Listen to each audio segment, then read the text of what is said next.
Hi, everyone. My name's Britton Klein, Ad Sales Manager, and welcome to this week's edition of Marketing Minutes by Scuba Diving Industry Magazine. And I'm William Klein, publisher, and thanks for joining us today.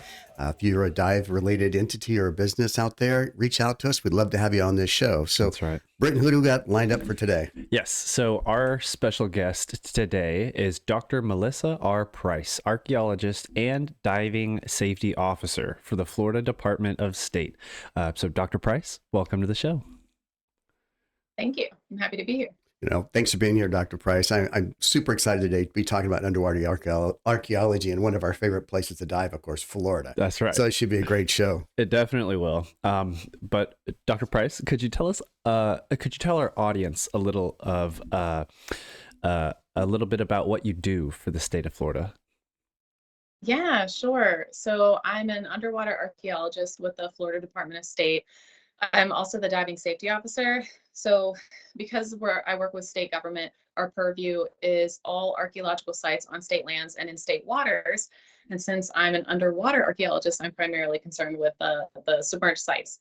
Wow. So any type of archaeological site from pre-contact, so basically prehistoric sites, all the way through up to World War II and up to 50 years ago. So a lot of protection, research, surveys, outreach, education for the Florida public.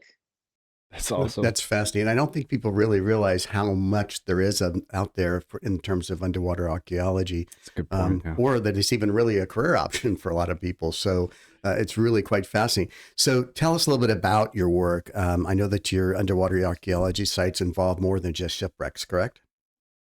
Oh, absolutely. Here in Florida specifically, we have archaeological sites that go back as far as over 14,000 years ago. Wow. So that I know it's remarkable, way older than the pyramids. Right. So that can include or middens and mounds.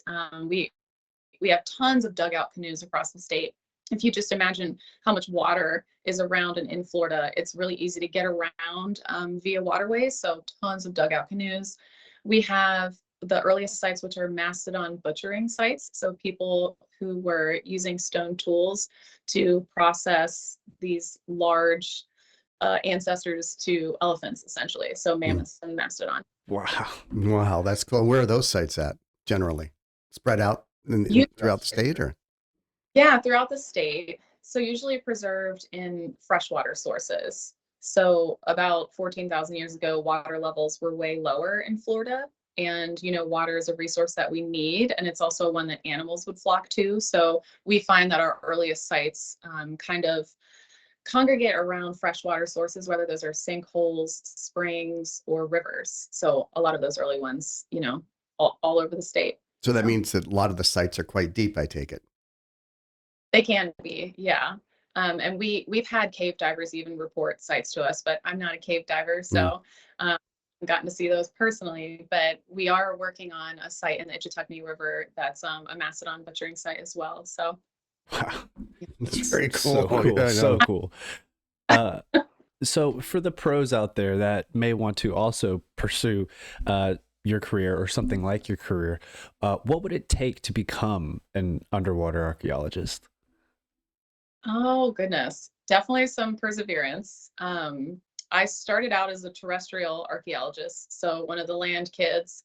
And once I ended up realizing that underwater archaeology was also a pathway, I went and got a master's in maritime archaeology. So I had my undergraduate degree in anthropology and archaeology, and then got the master's in the actual underwater archaeology, and did a field school.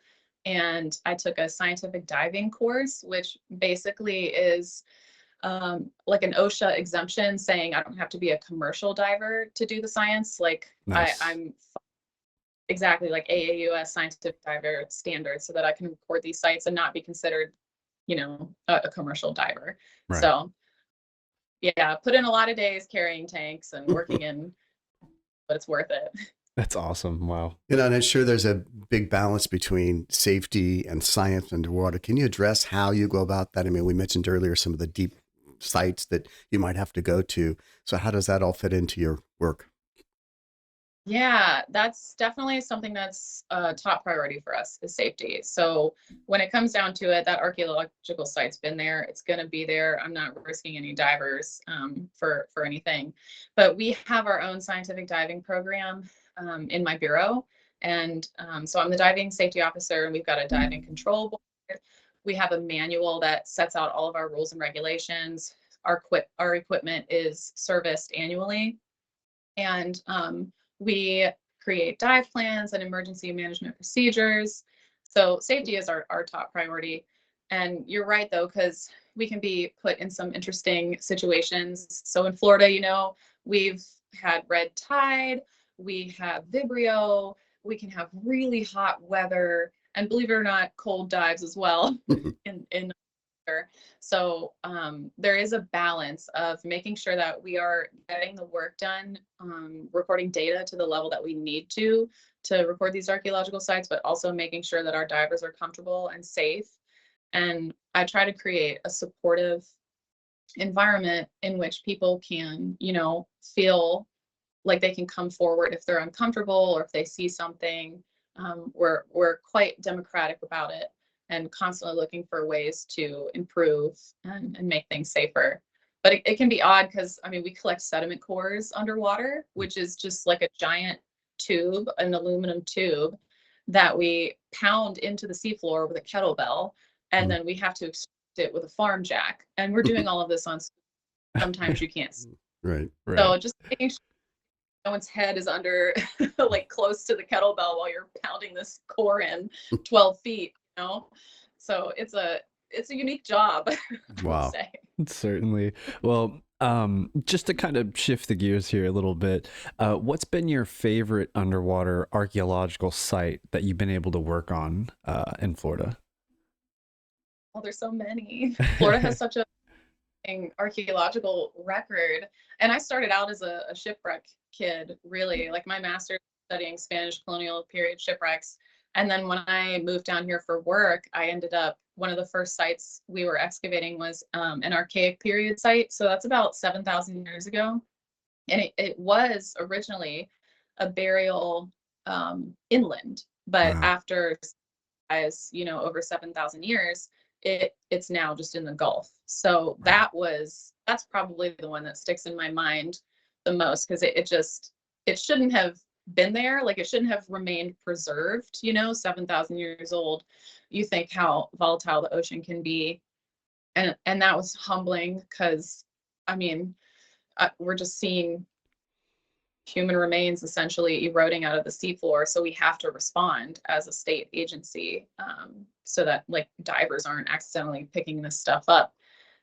So that, I think that one is probably the site that sticks in my mind the most. And it's the one that I did my PhD studies on too. So Oh, spent a wow. lot of time Yeah, researching that one. I was going to ask Wow. you, what's the most number of dives you've done in a year? Oh gosh, probably at the height of excavations at that site. Oh God. Oh, I wish I had my paperwork with me. I could totally tell you an actual number. But we were, just to give you context, we were in the field 2 weeks on, 2 weeks off from May to December. And I was in the water like every day, the 2 weeks on, Wow. multiple. Wow. Yeah. And it was 25 feet. So I was under until my tank was killed. So, if I'm not breathing, a large saccharate, then I'm under there for 2 hours. So Sheesh. That's So you're talking awesome. just hundreds and hundreds and hundreds of dives in just that one project. That's amazing. So thanks for taking the time today to tell the world and the dive industry a little about what you do. I don't think people really understand it. And it's so cool to have someone. I really appreciate Mark, your associate, that reached out to us with helping create some of these great assets. We've been looking at these photos, these videos that are just spectacular. So it's been really, really great. So Britton, who do we got lined up for our next show? That's right. So our next guest on Marketing Minutes is going to be Chad Sinden from Cape Eleuthera Dive Resort in the Bahamas. So stay tuned for that. Should make for a great conversation. So Melissa, do you have any closing thoughts from the great I'm center of Tallahassee? Oh yes, well it is beautiful. The weather's great, but yeah, just if you see an archaeological site in Florida, then call my office, and we're happy to do some research on it. So And you just recently had a dive day, I think, there in Tallahassee, right? yeah, Just like last week sometime, right? Yeah. Yeah, exactly. That was really cool. It helps raise awareness among politicians for diving and things like that. So thank you again for being on our show. We really appreciate it. And if you want to see any of these other issues, you can go to our website, scubadivingindustry.com. You can see all of our issues, our magazines, of course, our back issues, as well as all of our podcasts from all 3 series that we produce here. So that's going to wrap us up for today's Marketing Minutes. Dr. Price, thanks again for being with us. And Britton, that's going to do it for our show today. That's right.